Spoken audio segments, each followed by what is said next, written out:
Iran ने America के 9 सूत्रीय शांति प्रस्ताव के जवाब में अपना 14 सूत्रीय प्लान पेश कर दिया है और यहीं से मिडिल ईस्ट की राजनीति में एक नया और काफी अहम मोड़ आ गया है। ईरान ने साफ शब्दों में कहा कि वह सिर्फ कुछ समय के लिए सीज फायर नहीं चाहता, बल्कि वह पूरी तरह से इस संघर्ष को खत्म करने के मूड में है।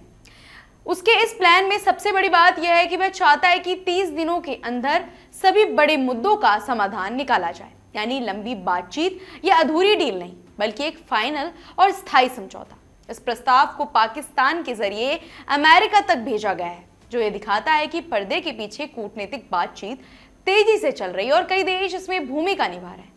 ईरान की शर्तें भी कम बड़ी नहीं है। उसने अमेरिका से मांग की है कि वह अपने सैनिकों को इस क्षेत्र से वापस बुला ले, उस पर लगाए गए आर्थिक प्रतिबंध हटा दे, उसके फ्रीज किए गए फंड्स को रिलीज करे और सबसे अहम नौसैनिक नाकाबंदी को खत्म करे, जो इस वक्त तनाव का सबसे बड़ा कारण बना हुआ है। इसके अलावा ईरान ने भविष्य में किसी भी हमले से बचाव के लिए ठोस सुरक्षा गारंटी मांगी है और स्ट्रेट ऑफ हॉर्मुज जैसे महत्वपूर्ण समुद्री रास्ते पर एक नया सिक्योरिटी सिस्टम बनाने की बात कही है, ताकि अंतर्राष्ट्रीय व्यापार बिना रुकावट जारी रह सके।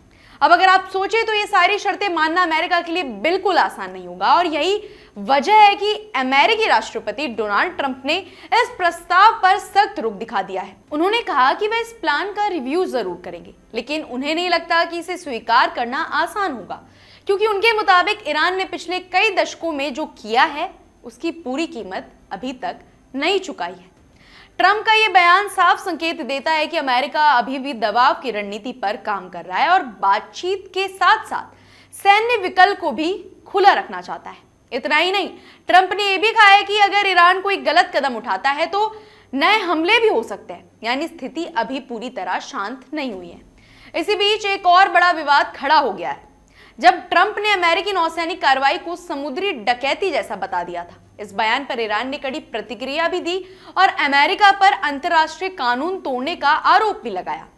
ईरान का कहना है कि उसके तेल टैंकरों को रोकना और उनका माल जब्त करना खुलेआम लूट के बराबर है और यह वैश्विक समुद्री नियमों का उल्लंघन भी है। उसने यूएन से भी अपील की है कि इस मामले में दखल दिया जाए।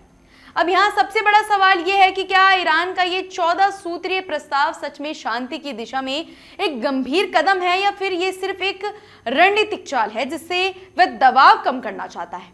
और दूसरी तरफ क्या अमेरिका अपनी सख्त शर्तों को थोड़ा नरम करेगा या फिर टकराव और बढ़ेगा। फिलहाल हालत बेहद संवेदनशील बने हुए हैं। एक तरफ बातचीत जारी है तो दूसरी तरफ बयानबाजी और सैन्य गतिविधियां भी तेज है।